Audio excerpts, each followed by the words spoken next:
At 75 years old, Eleanor Hayes stood outside her own front door with one suitcase, a shaking hand, and nowhere to go. Inside the house she had spent 40 years building, her son was changing the locks. Not after a family argument, not after a financial disaster, not because strangers had taken everything from her. Her own son had decided she no longer belonged there. Just 30 minutes earlier, Eleanor had still believed she was going to sleep in her own bed. Now rain soaked through her coat as she stared at the glowing porch light from outside like a stranger visiting someone else's life. In her handbag were 2 framed photographs, $87, a prescription bottle, and the last pieces of a life that had collapsed before sunset. Her husband was gone. Her savings were nearly gone. And the child she once sacrificed everything for had just handed her a suitcase and told her to leave. Most people believe the worst thing that can happen at 75 is illness. For Eleanor, it was discovering that sometimes the people you raised can become the very ones who leave you with nothing. She had no hotel to check into, no friend to call, no family member willing to open a door. Only one forgotten place remained, a decaying cottage her grandmother left behind decades ago, a house no one in the family ever wanted to talk about, a house Eleanor had not stepped inside for nearly 50 years. And beneath that house was a locked basement her grandmother once forbade anyone from opening. That warning had meant nothing to Eleanor for most of her life, until the night she lost everything. Because before sunrise, Eleanor would unlock a door hidden for decades and uncover a truth about herself that would change everything she thought she knew. Eleanor Hayes walked without a destination. Each step felt heavier than the last, not because the road was long, but because she no longer had a place where the road could end. The suitcase in her hand bumped gently against her leg with every movement, a dull reminder that everything she owned now fit inside a single piece of luggage meant for short trips, not the remainder of a life. The rain had eased, but the air remained cold enough to cling to her skin. Streetlights flickered above empty sidewalks as she moved through parts of the city she had not walked in years.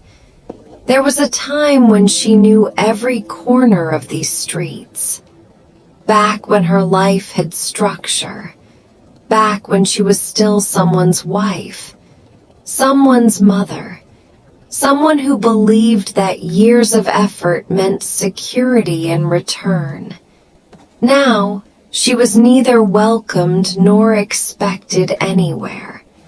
At a small convenience shop near the corner, Eleanor paused.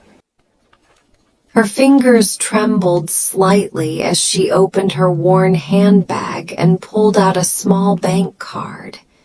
It was not much, not nearly enough.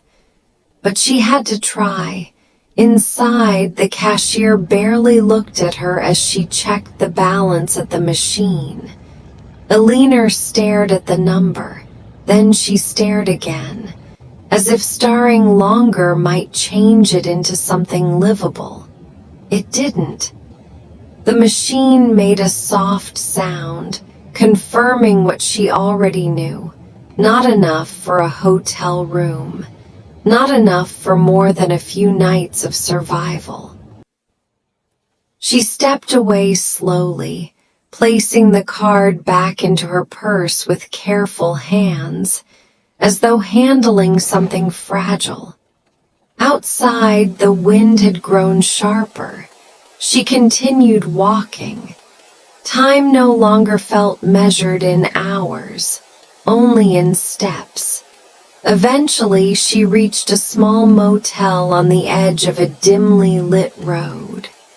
The sign buzzed faintly above the entrance, its flickering light reflecting off wet pavement. Eleanor stood at the counter for a long moment before speaking. Her voice was quiet, almost uncertain. The man behind the desk barely glanced up. She asked for the cheapest room available. There was a short silence. Then he asked for payment up front. Eleanor handed over her card. He swiped it once, then again, then shook his head.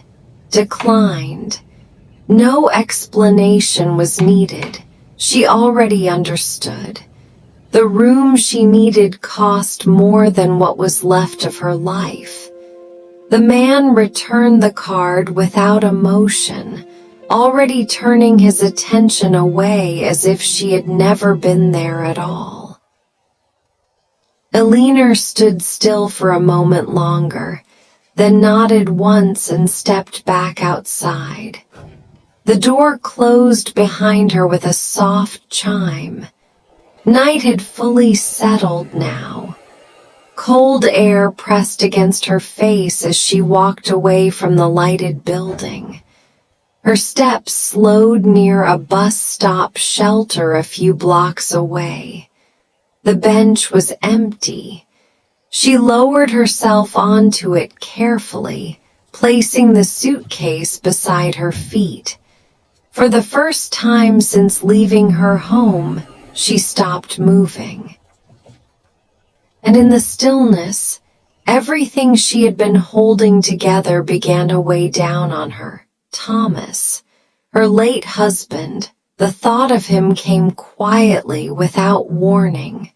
3 years had passed since his death, but grief did not measure time the way people expected it to. It arrived in waves, sometimes soft, sometimes unbearable. When Thomas was alive, things had not been perfect, but they had been stable.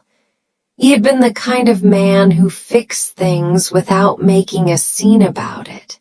A leaking tap, a broken chair. A difficult day that needed quiet understanding. After his passing, something in the household shifted in ways Eleanor did not fully notice at first. Her son, Daniel, began visiting more frequently in the beginning, bringing groceries, helping with paperwork, speaking in a tone that sounded responsible, even caring. But responsibility slowly changed shape over time. Visits became shorter, then less frequent. Conversations turned into updates rather than connection. And somewhere along the way, Eleanor stopped being a mother who was supported and started becoming a problem that needed managing. She had trusted him more than she realized. Trusted the promises he made about always taking care of her. Trusted that family meant something permanent. But promises, she was learning, could be rewritten without warning. Eleanor exhaled slowly, staring at the empty road ahead. A bus passed in the distance, its lights fading into the night without stopping. Her fingers tightened slightly around the strap of her handbag. She thought about the house. the one she had just been forced out of. 40 years of memories locked behind a door she could no longer open. And then something else surfaced. A memory she had not touched in decades, not spoken about, not visited, not even allowed herself to fully consider. A place far outside the city, a small, aging cottage surrounded by overgrown land and silence, her grandmother's house. The last time Eleanor had been there, she was young, too young to understand the weight of words spoken in warning. But she remembered one thing clearly now, not the rooms, not the furniture, not even the journey, only the voice of her grandmother, low, firm, unshakable, telling her one thing she had never forgotten, even if she had spent years pretending she had. Never go beneath that house. Eleanor lowered her gaze to the ground. The rainwater gathered in small streams along the roadside. For years, she had dismissed that memory as something old people said when they wanted to be left alone with their fears. But tonight, sitting on a cold bench with nowhere else to go, it returned differently, not as a warning from the past, but as a direction she had never taken. Her grip on the suitcase tightened. And for the first time since being forced out of her home, Eleanor Hayes began to think about somewhere she had not considered in a very long time. A place no one in her family ever spoke about. A place that still existed, waiting, quietly, somewhere beyond the city limits. The bus arrived just before dawn, cutting through the thin silence of the early morning road with a low mechanical groan that echoed faintly across the empty stop. Eleanor Hayes stepped on slowly, her suitcase lifted with effort rather than urgency, as though every movement required permission from her own body. The driver barely acknowledged her. No questions were asked. No destination confirmed beyond a quiet nod when she mentioned the name of the last stop outside the city limits. She chose a seat near the window. The glass was slightly fogged, and as the bus pulled away, the city behind her began to fade into a blur of distant lights and early morning shadows. Street after street gave way to wider, emptier roads. Buildings became scattered, then fewer, then gone. What remained was long stretches of land that seemed untouched, as though the world had decided to stop developing beyond a certain point. Eleanor watched it all in silence. Her reflection appeared faintly in the window glass, layered over the passing landscape. An older woman, tired eyes, a face carrying years that did not ask for attention, but held too many memories to ignore. For a moment, she almost didn't recognize herself. The road ahead curved gently, leading deeper into rural stretches where telephone poles stood at uneven distances, like markers abandoned by time. The bus slowed as it entered a small village. This was not a place that welcomed visitors often. The streets were narrow. The buildings are old, paint peeling from wooden walls that had long stopped pretending to be new. Eleanor noticed it immediately. The way conversations outside small shops paused when the bus passed. The way people stopped what they were doing just long enough to watch, not in curiosity. Not in friendliness, but in recognition or something close to it. The bus continued through the village without stopping, but Eleanor saw enough. A group of men standing near a storefront turned their heads in unison as the vehicle passed. A woman carrying a basket of goods slowed her steps and stared longer than seemed necessary. A child tugged at an older woman's sleeve, pointing toward the bus before being quickly pulled away. No one smiled. No one waved. The further the bus moved, the heavier the silence inside it felt. Eleanor shifted slightly in her seat, adjusting her grip on the handle of her suitcase. The road ahead narrowed. Trees began to appear more frequently on both sides, growing taller and closer together until they formed uneven corridors along the route. Branches stretched overhead in places, dimming the morning light. The driver reduced speed, not because of traffic, there was none, but because the road itself seemed to demand caution. Eleanor turned her gaze back to the window. Faintly, in the distance, she could see outlines of land that had been left untouched for years. Fences that leaned rather than stood. Fields that had stopped being cultivated long ago. And beyond them, the quiet suggestion of something older waiting further inland. As the bus continued, her thoughts drifted. She had not returned to this part of the world in 50 years. Half a century. A lifetime divided into chapters she had not revisited.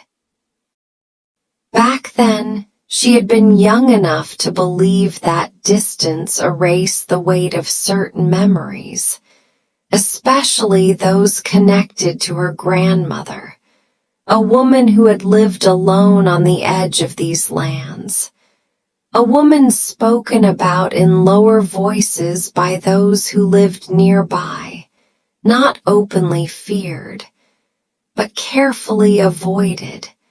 Eleanor remembered fragments, the way villagers would pause when her grandmother walked past, the way conversations would change direction when her name was mentioned, and the way her grandmother never explained anything, not even when asked directly, just silence, measured and deliberate. The bus jolted slightly as it turned onto a narrower road. Now there were no longer any buildings in sight, only dense stretches of land and winding paths that seemed to lead deeper into isolation. Eventually, the vehicle slowed to a final stop at the edge of the village road. This was as far as it went. The driver opened the door without a word. Eleanor stepped out into the open air. The difference was immediate. The quiet here was not the absence of sound. It was something heavier, more complete. The bus door closed behind her, and within moments the vehicle continued on its return route, leaving her standing alone beside the road with her suitcase once again at her side. She looked around. Ahead lay a narrow path cutting between tall grass and uneven stone markers. This was the only direction forward. As she began to walk, she noticed movement in the distance. A small shop near the edge of the village road. An older man standing outside. He had been watching her since she arrived, not openly, not directly, but in a way that suggested he had already decided something about her presence. Eleanor hesitated slightly, then continued forward. As she passed, the man spoke without greeting or introduction. His voice was low, roughened by age and time. "You shouldn't have come back." Eleanor stopped walking. The words were not shouted, not dramatic, but they carried a weight that made the air feel still for a moment longer than necessary. She turned her head slightly, but the man was already looking away, as though he had said more than he intended to, or perhaps exactly what he intended. No further explanation followed, no clarification, only silence again. Eleanor stood there for a moment, holding her suitcase tighter than before. Then she continued forward. The path ahead stretched deeper into the land beyond the village, where the trees grew thicker and the ground became less certain. And somewhere beyond that path, hidden far from the roads and voices of the village, waited a place she had not seen in 50 years. A place that still belonged to her family, even if no one spoke of it anymore. The bus finally came to a stop at the edge of the village road, just as the sky began to shift from deep gray into a pale, uncertain morning light. There was no station here, no sign, only a worn patch of ground where vehicles occasionally paused before continuing no further. The driver opened the door without turning back. No announcement followed, no instructions, only a quiet expectation that whoever had reached this point understood what came next. Eleanor Hayes stood up slowly. Her hand tightened around the handle of her suitcase as she made her way down the narrow steps of the bus. Each step felt heavier than it should have, not because of the weight she carried, but because of the realization that the world behind her was no longer accessible in the same way. The door closed behind her with a dull, mechanical sound. And just like that, the bus pulled away. No pause, no hesitation. It simply left her there. The road was empty within seconds, as if it had never been there at all. Eleanor remained still for a moment, watching the fading outline of the vehicle disappear into the distance. Then she turned. Ahead of her stretched a narrow road cutting through uneven land, bordered by tall grass and scattered stone markers that leaned at different angles, as though time itself had stopped caring whether they remained upright. There were no houses here, no shops, only distance, only silence. She adjusted her grip on the suitcase and began walking. The ground beneath her feet shifted between packed dirt and patches of gravel, making each step slightly uneven. The further she moved, the more the surroundings seemed to close in around her. Tall grass swayed gently on both sides of the path, brushing against the edges of her coat as she passed. Occasionally, She would hear the distant movement of something in the fields, though nothing ever appeared when she turned her head. The air carried a stillness that felt different from the city. There, silence was filled with background noise, traffic, voices, movement. Here, silence felt complete, like the world had paused in certain places and forgotten to resume. Eleanor walked for what felt like a long time without seeing anything that resembled direction.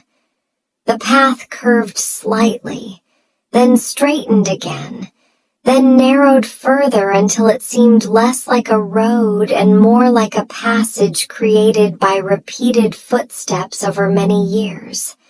Eventually, faint shapes began to appear in the distance. Structures, small, weathered. A village, but not one that welcomed attention. The buildings stood unevenly, some leaning slightly as if tired of standing at all. Wooden walls faded with age, paint stripped away by weather and time. Windows partially covered with old fabric or shutters that no longer opened fully. As Eleanor approached, she slowed her pace. Something about the place made movement feel quieter, even though she had not been making much noise to begin with. A few villagers were outside, not many, but enough to notice her arrival. A man standing near a wooden structure paused mid-task and watched her pass. A woman carrying a bundle of firewood stopped walking entirely, her gaze following Eleanor longer than expected before she turned away. A child stood near a doorway, staring openly until an older figure gently pulled them back inside. No one greeted her, no one spoke, but she could feel their attention lingering.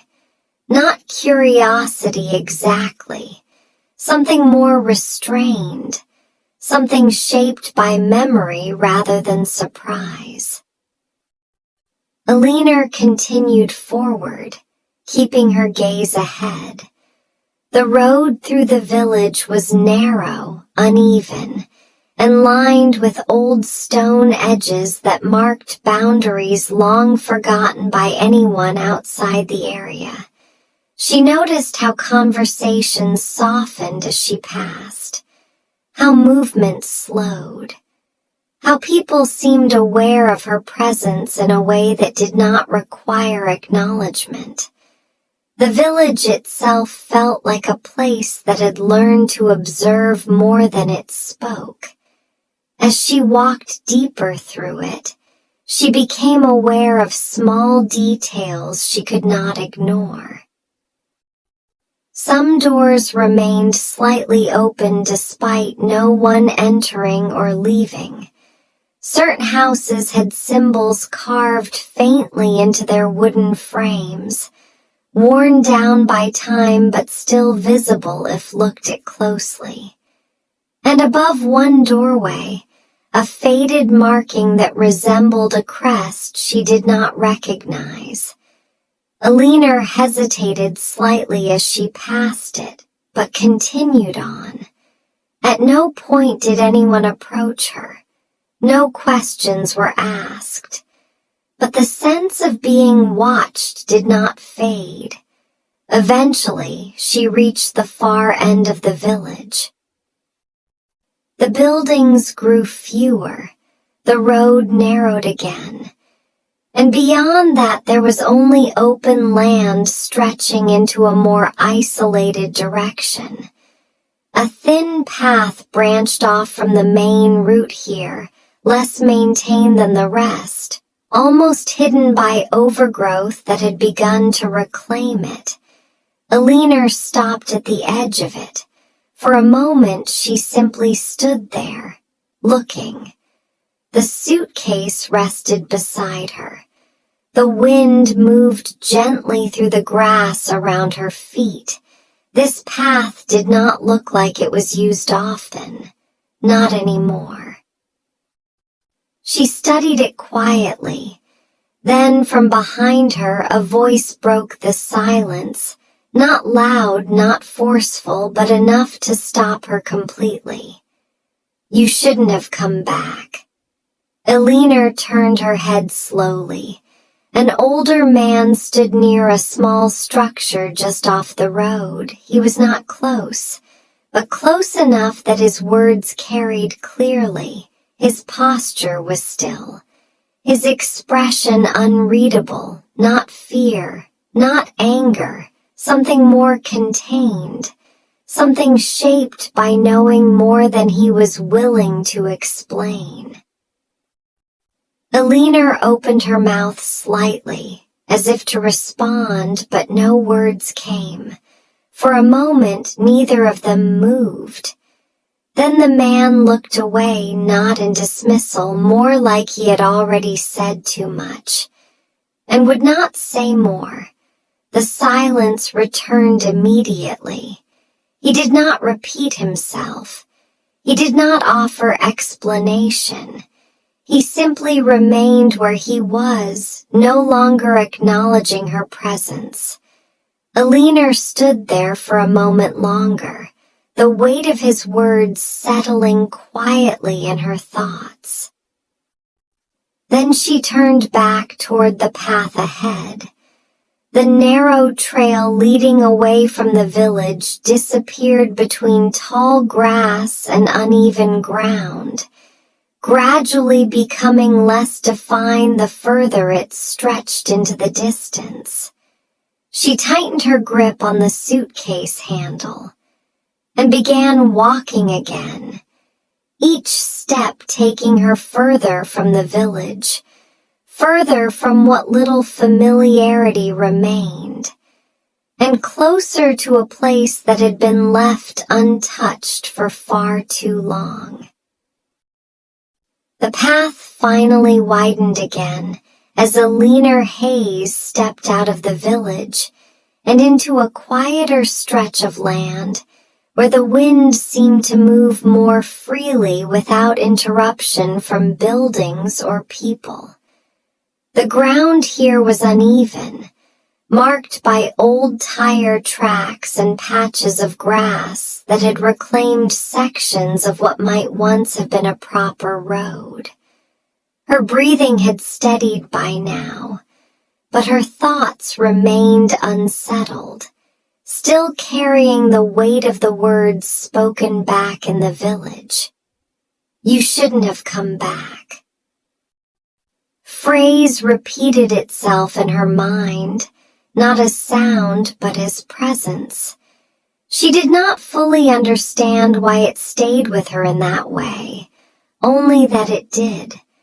Eventually, after what felt like a long stretch of walking, the silhouette of the cottage came into view. At first, it was little more than a shape rising from the landscape. Then slowly, details formed. A low structure, weathered wood, a roof slightly uneven in places where time had pressed too long against it. Surrounding it was land that had not been cared for in years. Tall grass, uneven stone borders, and a faint outline of what might once have been a garden. Eleanor stopped for a moment before approaching. Her grip tightened around the suitcase handle. She had not seen this place in 50 years. And yet, something about it remained unchanged in the way old memories sometimes do when they refuse to fade completely. She moved forward slowly. Each step toward the cottage felt measured, careful. As though the ground itself might respond differently if rushed. The front door stood slightly weathered but intact. She reached it and paused. For a brief moment, she simply looked at it. Then she turned the handle. It opened with a soft creak that carried through the still air. Inside, the cottage was dim, filled with the scent of old wood and time that had settled undisturbed. Dust rested on furniture that had not been touched in years. Sheets covered most surfaces in thin layers that shifted slightly as she walked past them. Eleanor stepped inside fully, placing her suitcase near the entrance. The silence here felt different from outside, contained, almost preserved. She moved slowly through the main room. A small table stood near the center, chairs arranged around it, though slightly out of place as if no one had sat there in a long time. Photographs hung on one wall, their frames faded. She recognized some of the faces, others felt distant, as though belonging to memories she had not fully kept. Her grandmother's presence, however, was everywhere without needing explanation. It was in the arrangement of objects, in the careful placement of furniture, in the way the space seemed structured with intention rather than comfort. Eleanor set her handbag on the table and began to unpack what little she had brought with her. Her movements were slow, deliberate. 2 framed photographs, a small bottle of medication, a folded piece of paper containing what remained of her identification, and her wallet. As she placed each item down, her hand brushed against something she did not immediately recognize. A small object tucked into the lining of her handbag. She paused, frowned slightly, then carefully reached inside again. Her fingers closed around something metallic and cool. She pulled it out slowly. It was a necklace, old, delicate. A thin chain holding a small oval pendant. Eleanor held it closer to the dim light filtering through the window. The pendant had an engraving on it. A symbol she did not immediately recognize, though something about it felt familiar in a distant way, as if she had seen it before in childhood without understanding its meaning. She turned it slightly in her hand, and that was when she noticed something unusual, the clasp. It was not ordinary. There was a small seam along its edge, almost hidden unless examined closely. Eleanor hesitated, then carefully pressed her fingernail against it. The pendant clicked softly. A small section shifted. She frowned again, leaning closer. With gentle pressure, the compartment inside the necklace opened slightly. Inside was something unexpected. A key, small, silver, aged enough that its surface had dulled over time, yet still carefully preserved. Eleanor stared at it for several seconds without moving.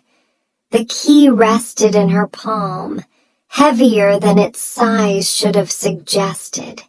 She tried to understand why it was hidden inside the necklace, why it had been placed there at all. Her thoughts drifted, slowly, unavoidably, toward her grandmother. A memory began to surface, not clear at first, fragmented, then gradually forming into something she had not recalled in many years. She was younger then, standing in this same cottage, the air different. the world outside quieter in a way she had not understood at the time. Her grandmother stood near the doorway leading deeper into the house. Her expression was firm, not harsh, but absolute in a way that left no room for disagreement. Eleanor remembered holding something in her hands, though she could not recall what, and then her grandmother spoke. The words came back now with clarity she did not expect. "Never open what lies beneath this house." Eleanor blinked slightly, the present moment returning around her like a slow weight settling back into place. The cottage around her was still silent, dust unmoved, furniture unchanged. But the key in her hand now felt different, not just an object. Something that belonged to a place she had not yet seen. Her gaze drifted toward the floorboards, then toward the corners of the room, as though she might suddenly notice something she had missed. A hidden latch, a seam in the wood, a sign, but nothing revealed itself easily, only stillness. Only the quiet of a house that had waited a long time without interruption. Eleanor closed her fingers around the key slowly, and stood there for a moment longer, not moving, not speaking. Only thinking, for the first time since arriving, that the cottage had not brought her here simply to shelter her. It had brought her here for something that had been left waiting beneath it. The cottage fell into a strange silence. Eleanor sat still, lantern in hand, listening, then it came again. A faint sound beneath the floorboards, not loud, not clear, just enough to break the stillness. She froze, her eyes lowered slowly toward the ground. The sound stopped. Silence returned. She exhaled and tried to convince herself it was the old wood settling. But before she could relax, a second vibration moved through the floor, slight. Deeper this time. Eleanor stood up. The lantern light shifted across the room as she turned toward the cabinets. She moved closer, carefully. Her fingers brushed the wood. Something was off. She pressed. Hidden panel shifted. A narrow opening appeared behind it, darkness. A passage cut into the house itself. She hesitated only for a moment, then stepped forward with the lantern. A narrow staircase appeared, leading downward. The air grew colder as she descended. Faint markings lined the walls, worn and unclear. At the bottom stood an iron door, heavy, marked. Unmoving, Eleanor's hand tightened around the small silver key. She inserted it. The lock turned with a sharp click. The door slowly gave way. Cold air poured out from inside. The lantern flickered. And then a low sound came from the darkness beyond. Eleanor froze. The door opened a little wider. The sound grew clearer, not loud, but alive. She did not move. The lantern trembled in her hand. The darkness inside remained still, but no longer empty. Cut 2 Black TOB